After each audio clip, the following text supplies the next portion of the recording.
Assalamualaikum warahmatullahi wabarakatuh. Alhamdulillah, pemirsa, berjumpa kembali pada channel yang sama, channel pecinta sholawat. Kali ini kami akan mengunjungi sebuah makam Syekh Maghribi. Sekelumit mengenai sejarah Syekh Maghribi. Syekh Maghribi diidentikan dengan Syekh Maulana Muhammad Al-Maghribi. Beliau adalah salah seorang anggota Wali Songo periode pertama. Beliau berasal dari Maghribi atau Maroko, datang ke Pulau Jawa pada tahun 808 Hijriah atau 1404 Masehi. Adapun tugas Syekh Maghribi yaitu berdakwah. Syekh Maghribi wafat pada tahun 1465 Masehi.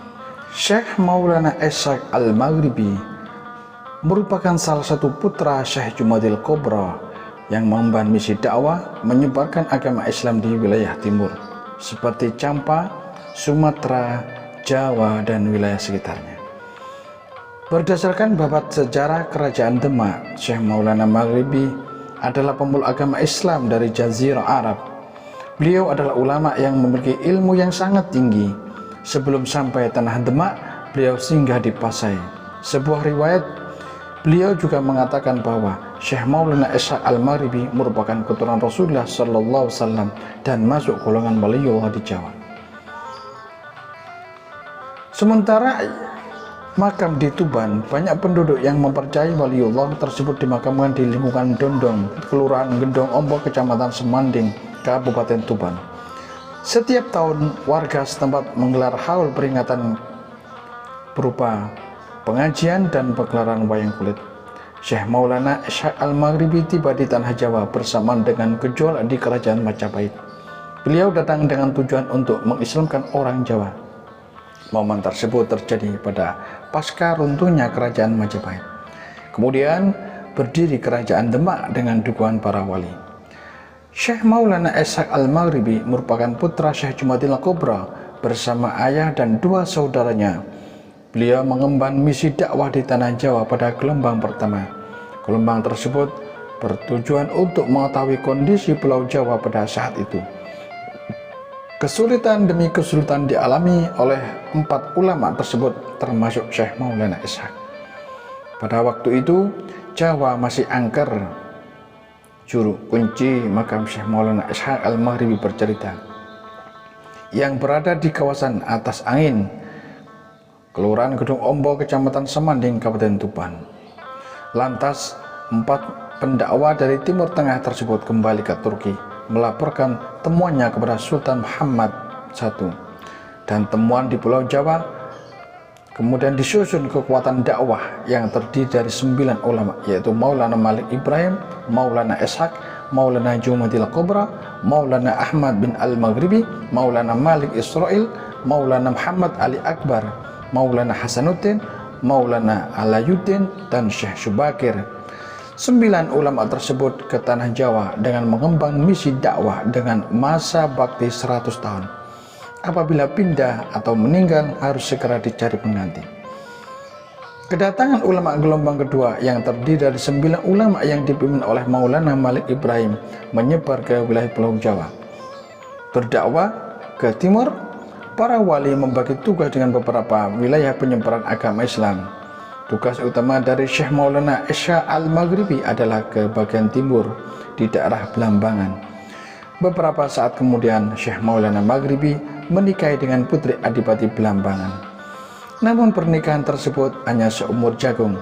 Syekh Maulana diusir dari tanah Belambangan karena diketahui ingin menyebarkan agama Islam. Setelah meninggalkan Belambangan, Syekh Maulana Ishaq Al-Maghribi kemudian menuju Tuban.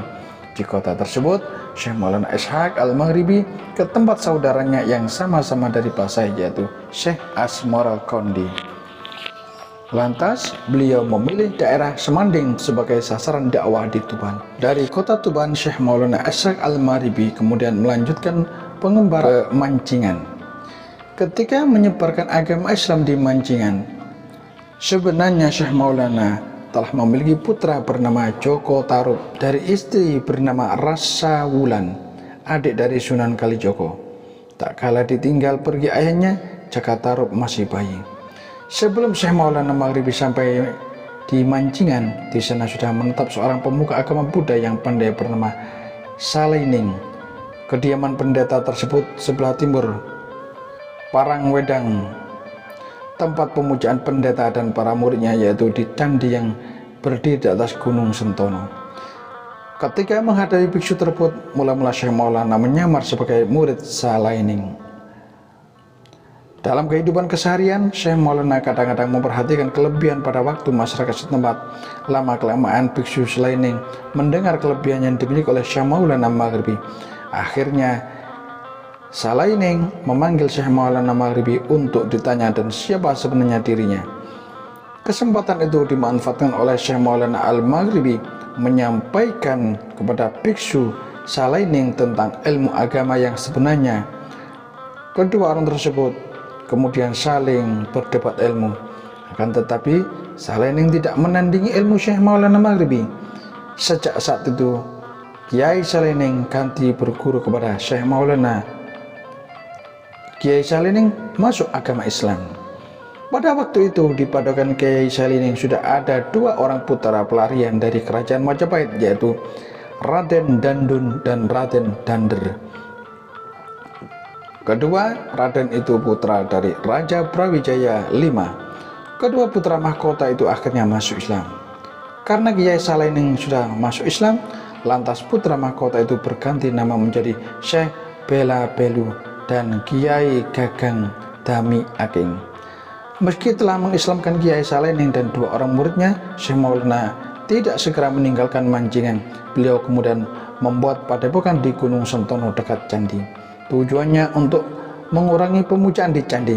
Sesudah dianggap cukup menyampaikan syiar agama, Syekh Maulana meninggalkan Mancingan dan berpesan agar padepokannya dihidupkan kembali.